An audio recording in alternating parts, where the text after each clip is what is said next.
رامپور کے جو نواب تھے انہوں نے جاری رکھے تھے، لیکن آمدنی کے اعتبار سے جو ملنے والی جو رقم تھی اس سے اخراجات پورے نہیں ہو پا رہے تھے۔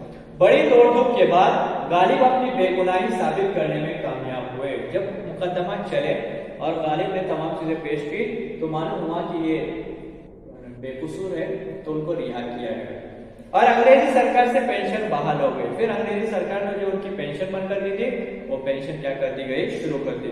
غالب کو اپنے حسن نسب اور اپنے شاعرانہ روپے دونوں پر ناز تھا۔ وہ شاہانہ زندگی گزارنے کے خواہش مند تھے، یعنی جو غالب تھے، غالب کا مزاج یہ تھا کہ وہ شاہانہ ٹھاٹ باٹ کے ساتھ رہنا چاہتے تھے۔ آم بہت پسند تھے اور حاضر جواب بھی بہت تھے، اور آم اتنے بہت زیادہ پسند ہے۔ ایک مرتبہ ایک دوست نے ان کو آم کے باغ میں لے کے گیا اور بتانے لگا کہ یہ آم کا پودا ہے، یہ میں نے یہاں سے لایا، یہ میں نے یہاں سے لایا، یہ میں نے، اور آم کا سیزن بھی تھا، موسم تھا آم کا۔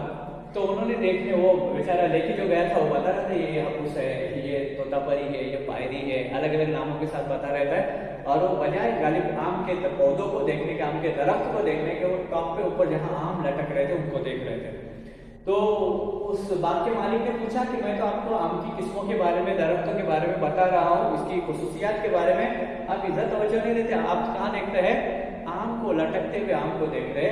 غالب نے فوراً برجستہ جواب دیا، حاضر جواب دے، فوراً کہا کہ میں اوپر دیکھنا چاہتا ہوں کہ کس آم پہ میرا نام لکھا ہے۔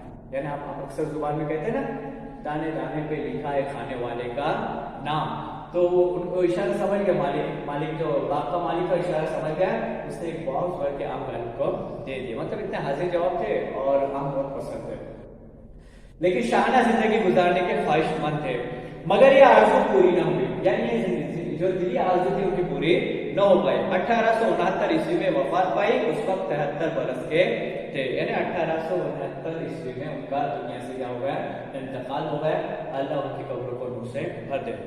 غالب کے شعر کہنا تو اسی وقت غالب نے شعر کہنا تو اسی وقت شروع کر دیا تھا جب وہ آگرے میں تھے، یعنی بچپن سے شاعری کرنے کا ان کو کیا تھا، شوق تھا، لیکن ابتدا میں انہوں نے جو شاعری کی تھی وہ بہت زیادہ کیسی تھی، مشکل تھی، مطلب فارسی الفاظ زیادہ تھے، جس کی وجہ سے عام انسان ان کی شاعری کو سمجھ نہیں پاتا۔ کئی لوگوں نے ان کو مشورہ دیا کہ ایسی شاعری کرو یا ایسی شاعری لکھو کہ آپ کے مرنے کے بعد بھی آپ کا نام شاعری کی وجہ سے لوگوں کے دلوں میں زندہ رہے، اور آسان کرو تاکہ عام انسان بھی اس کو سمجھ سکے۔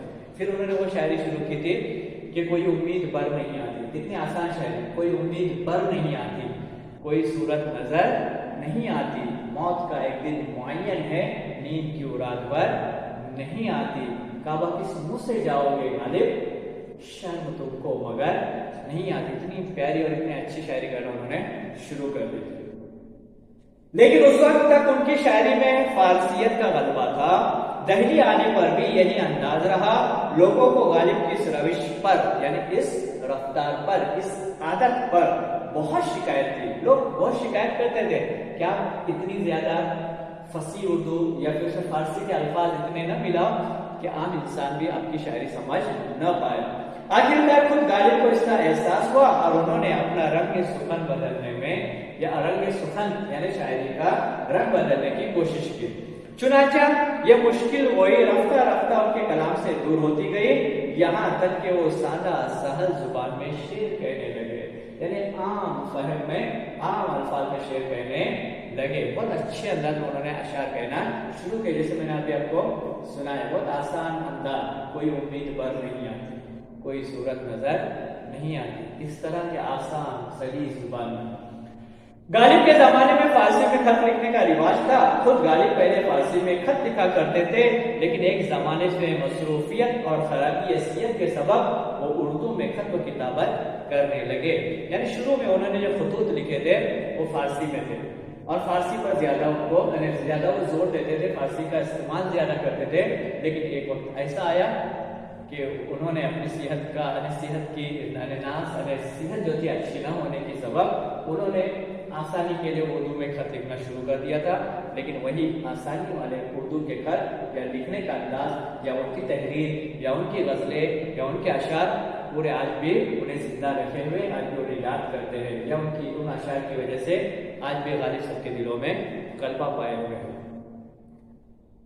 اور وہ بھی قلم بردستہ، مطلب یہ کہ قلم اٹھایا اور بغیر کسی تیاری کے جو کچھ سمجھ میں آیا لکھ دیا۔ یہ بے تکلف انداز اتنا پسند کیا گیا کہ انہوں نے مکتوب نویسی کے لیے فارسی کی جگہ اردو کو اپنا لیا۔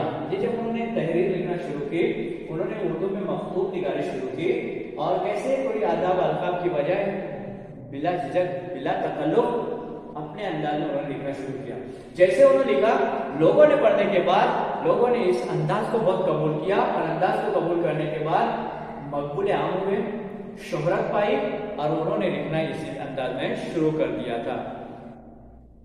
یہاں تک دیکھو گے انہیں بہت شوق تھا، یعنی یہ بے تکلف انداز اتنا پسند کیا گیا کہ انہوں نے مکتوب نویسی کے لیے فارسی کی جگہ اردو کو اپنا لیا۔ خط و کتابت کا انہیں بہت شوق تھا۔